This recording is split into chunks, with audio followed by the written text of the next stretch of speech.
వానాకాలం సీజన్కు సంబంధించి నల్గొండ జిల్లా వ్యవసాయ శాఖ కార్యాచరణ ప్రణాళిక ఖరారు చేసింది. ఈ మేరకు అవసరమైన విత్తనాలు, ఎరువులు అందుబాటులో ఉంచేలా అధికారులు చర్యలు తీసుకుంటున్నారు. సాగుకు ముందు రైతులకు అవసరమైన పచ్చిరొట్ట విత్తనాలు సిద్ధం చేస్తున్నారు. జిల్లాలో నాగార్జునసాగర్, మూసీ, ఏఎంఆర్పీ జలాశయాలు, చెరువులు, బోరుబావుల కింద రైతులు అధికంగా సాగు చేస్తారు. ఈ ఏడాది వానాకాలంలో అన్ని పంటలు కలిపి 11.60 లక్షల ఎకరాల్లో సాగు కానున్నట్లు అధికారులు చెబుతున్నారు. ఇందుకు కావలసిన విత్తనాలు అందుబాటులో ఉంచామన్నారు. గత వానాకాలంలో మంచి వర్షాలు కురవడం, పంటలు కూడా మంచిగా పడినాయి. మనకి ప్రధానంగా ఎన్ఎస్పీ కింద, కెనాల్ కింద వాటర్ అష్యూర్డ్ గా రావటం, రైతులందరూ కూడా సన్నద్ధమైనారు. గత సంవత్సరం 5,11,000 ఎకరాల్లో వరి సాగైంది, 5,40,000 ఎకరాల్లో పత్తి సాగైంది మన జిల్లాలో. ఈ వానాకాలం కూడా 25-26 సంవత్సరానికి 11,60,000 ఎకరాలకి అంచనా వేయడం జరిగింది. దాంట్లో ప్రధానంగా వరి 5 లక్షలకు పైన, పత్తి 5,40,000 ఎకరాలు. వరి, పత్తితో పాటు ప్రధానంగా కంది పంట మనకి జిల్లాలో గతంలో ఒక 30-40 ఎకరాలు సాగేది. గత 5 సంవత్సరాలు చూసుకున్నట్లయితే 3,000 ఎకరాలు, 4,000 ఎకరాలే ఉంది.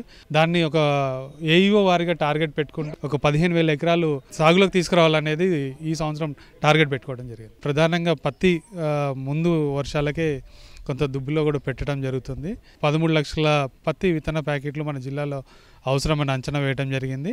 అంచనా మేరకు జిల్లాలో ఆల్రెడీ ఈ రోజుకి 3 లక్షల ప్యాకెట్లు ప్రధాన కేంద్రాలన్నీ డీలర్స్ పాయింట్లో పెట్టడం జరిగింది. పత్తి ధర 901 రూపాయి. ప్రతి ఒక్క డీలర్, లైసెన్స్ డీలర్ దగ్గర కొనుగోలు చేయాలి. కొనుగోలు చేసే క్రమంలో పత్తి ప్యాకెట్ మీద తయారీ తేదీ, కాల పరిమితి, ఎక్స్పైరీ, తర్వాత ఎంఆర్పి, లాట్ నెంబర్ అన్నీ కూడా చూసుకోవాలి. ఏ చిన్న అనుమానం ఉన్నా సంబంధిత వ్యవసాయాధికారిని సంప్రదించాలి. ఖచ్చితంగా రసీదు తీసుకోవాలి. పంట కాలం మొత్తం కూడా భద్రపరచుకోవాలి. ప్రతి డీలర్ షాప్ ముందు కూడా అవగాహన బ్యానర్స్ పెట్టడం జరిగింది. ప్లస్ జిల్లాలో టీమ్స్ కూడా వేయడం జరిగింది. వరికి కూడా సంబంధించి కూడా ప్రత్యేకంగా మన నల్గొండ జిల్లా రాష్ట్రంలోనే అత్యధిక సాగు. సన్నాల సాగు కూడా గత సంవత్సరం 67% జరిగింది. దాన్ని ఈ సంవత్సరం ఇంకొక 10-15% పెరుగుతుందని అంచనా వేస్తున్నాం.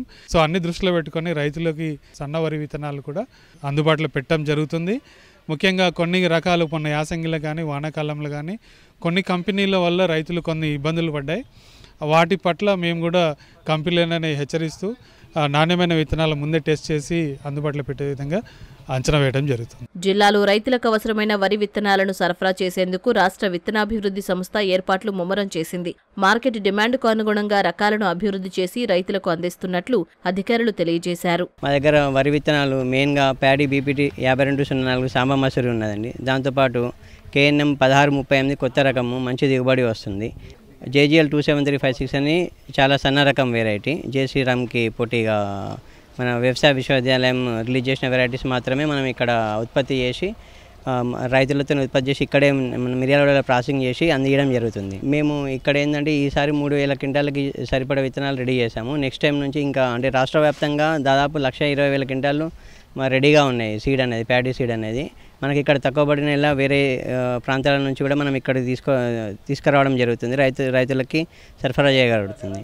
ఈ ఖరీఫ్లో మేము 5204 రకము, 1638, జేజీఎల్ 27356 మెయిన్గా ఈ 3 రకాలు రైతులకి ప్రోత్సహించడం జరుగుతుంది. ఎందుకంటే బాగా దిగుబడులు వస్తున్నాయి, కుకింగ్ క్వాలిటీ కూడా బాగుంటుంది. మిల్లర్స్ కూడా ఐకేపీ సెంటర్లో కూడా మనకి ఈ విత్తనాలు అనేది ఎటువంటి అబ్జెక్షన్ లేకుండా కొంటారండి. ఈసారి ఋతుపవనాలు ముందుగానే వస్తాయన్న వాతావరణ శాఖ సమాచారంతో పాటుగా వ్యవసాయ శాఖ సైతం విత్తనాలను సిద్ధం చేస్తున్న తరుణంలో కోటి ఆశలతో రైతన్నలు సాగుకు సమాయత్తమవుతున్నారు.